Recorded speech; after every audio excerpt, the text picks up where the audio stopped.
Taterskin and the Eco-Defenders. Book 1, Wonders Never Cease. Chapter 36. Over dinner, Warble, Mary, Ward, and Sojourner Truth, the liaison of Tinga Tinga Village, spoke out about the history of Africa. An idea came to Warble. Not a way to make money for himself, as he didn't care about money anymore and had not only accepted that it no longer existed, but was now glad of that and agreed wholeheartedly with the new way of doing things, but a way to help others. This was a new experience for Warble, and he marveled at how good it made him feel to consider such a project, to be undertaken solely for the common good.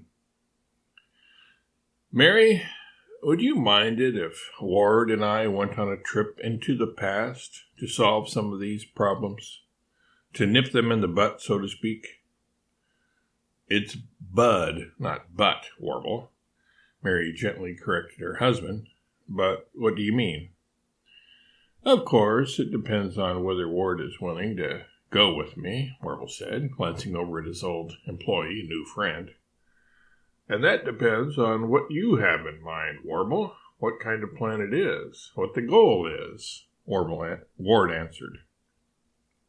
It's this, Warble began, and told Ward about his idea to go back in time to 1885 with the fast forward and back.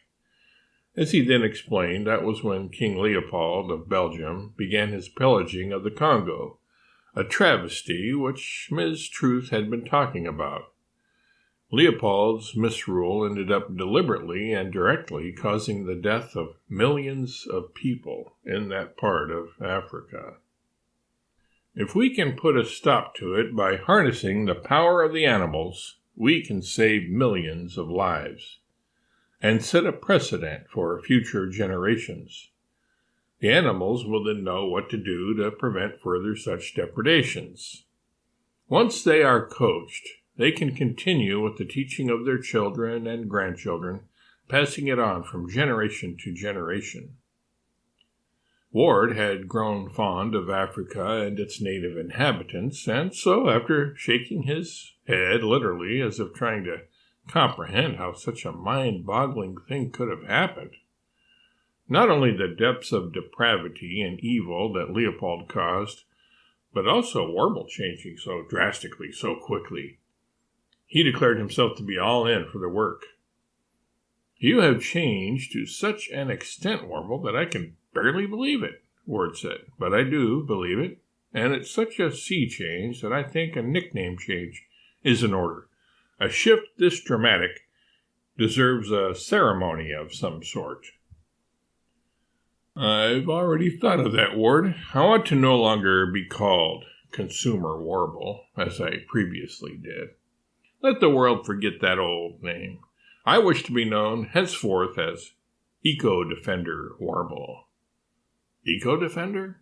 Mary asked. Yes, Mary, Eco-Defender, Warble said. Some people, myself included, used to erroneously call people who defended the earth and its creatures eco-terrorists. But we are actually eco-defenders, not eco-terrorists. We do what's necessary to defend the world against those whose projects would oppress people, animals, and the earth itself. So you see, Warble, of all people, was the one to come up with the name that we subsequently adopted for ourselves as a group, our team name. Sojourner Truth smiled. You certainly have improved since the last time I saw you, Eco-Defender Warble. The difference is like night and day. Mary, if you agree to allow your husband to leave you for a while to do this good work, you can stay with me while he's away, if you like. Mary thought it over. This was all still new to her, too.